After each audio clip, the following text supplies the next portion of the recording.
Thahir Karamana LDF സ്ഥാനാർത്ഥി തിരുവനന്തപുരം സെൻട്രലിലെ സ്ഥാനാർത്ഥി 24-മായി അനുഭവം പങ്കുവയ്ക്കുകയാണ്. പറ്റുമെങ്കിൽ കാണണം. വളരെ കോൺഫിഡൻറ്റോടെയാണ് നിൽക്കുന്നത്. സന്തോഷമാണോ? ഈ സ്ഥാനാർത്ഥിത്വം അല്പം വൈകിയിരുന്നു, പക്ഷെ പ്രചരണത്തെ അത് ബാധിച്ചിട്ടുണ്ടോ? ബാധിച്ചിട്ടില്ല. വൈകി എന്നുള്ളത് ഏതാണ്ട് 2 ആഴ്ച കിട്ടിയിട്ടുള്ളൂ.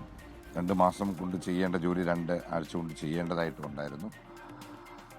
പക്ഷെ ചെയ്യാൻ പറ്റി, സന്തോഷമായിട്ട് ചെയ്യാൻ പറ്റി. 1, 2, 3 അങ്ങനെ എല്ലാ റൗണ്ടും നമുക്ക് നന്നായിട്ട് ഓടിയെത്താൻ പറ്റി. എല്ലായിടത്തും എല്ലാവരെയും സമീപിച്ചിട്ടുണ്ട്, എല്ലാവരെയും കണ്ടിട്ടുണ്ട്. ഇടതുപക്ഷ ജനാധിപത്യ മുന്നണിയുടെ പാർട്ടിയുടെ അച്ചടക്കം നമുക്കറിയാമല്ലോ. അപ്പോൾ ആ രീതിയിലുള്ള ഒരു ക്യാമ്പയിനായിരുന്നു. വളരെ സത്യസന്ധവും ഡീസൻറ്റും ഒരു വിധത്തിലും യാതൊരു ബഹളവും ഇല്ലാത്ത നല്ല ഡീസൻ്റായിട്ടുള്ളൊരു ക്യാമ്പയിൻ നടത്താൻ കഴിഞ്ഞു. നിലനിർത്തിയല്ലേ പറ്റൂ, നിലനിർത്തണമല്ലോ. LDF അധികാരത്തിൽ വരണമല്ലോ. സന്തോഷമാണ്. I am very confident. Thank you. Manoj Sudheer മാധ്യമങ്ങളോട് സംസാരിക്കുകയായിരുന്നു. അധിക ദിവസം കിട്ടിയിട്ടില്ല എന്ന് തന്നെ ശരിയുമാണ്. വളരെ വൈകിയാണ് ആ സ്ഥാനാർത്ഥം ഉണ്ടായത്. നേരത്തെ NK പ്രേമേന്ദ്രനൊപ്പം അദ്ദേഹത്തിന്റെ മകൻ കാർത്തിക് പ്രേമേന്ദ്രൻ കൂടി നിൽപ്പുണ്ടായിരുന്നു. ഇരുപുരത്ത് ഒരുപക്ഷെ സ്ഥാനാർത്ഥിയാവേണ്ട ആളായിരുന്നു. അദ്ദേഹത്തിന്റെ പേര്, കാർത്തിക്കിന്റെ പേര് വളരെ സജീവമായി പരിഗണിച്ചതാണ്.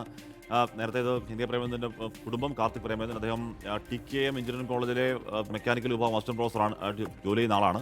അപ്പോൾ അത് NMR റസാഖ്, പാലക്കാട്ടെ LDF സ്വതന്ത്ര സ്ഥാനാർത്ഥി NMR റസാഖ് മാധ്യമങ്ങളോട് സംസാരിക്കുന്നു.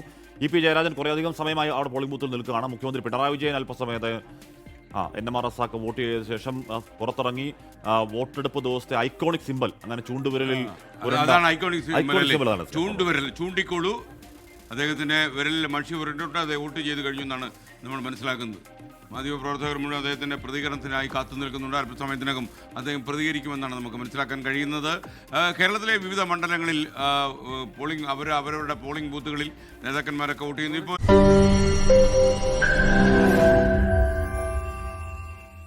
ലോകത്തെവിടെയായാലും ഏത് സമയത്തും 24 വാർത്തകളും ഓഗ്മെന്റഡ് റിയാലിറ്റി പാക്കേജുകളും എക്സ്പ്ലെയിനറുകളും വിശദമായി കാണാൻ ഞങ്ങളുടെ YouTube ചാനൽ നിങ്ങൾക്ക് സബ്സ്ക്രൈബ് ചെയ്യാം.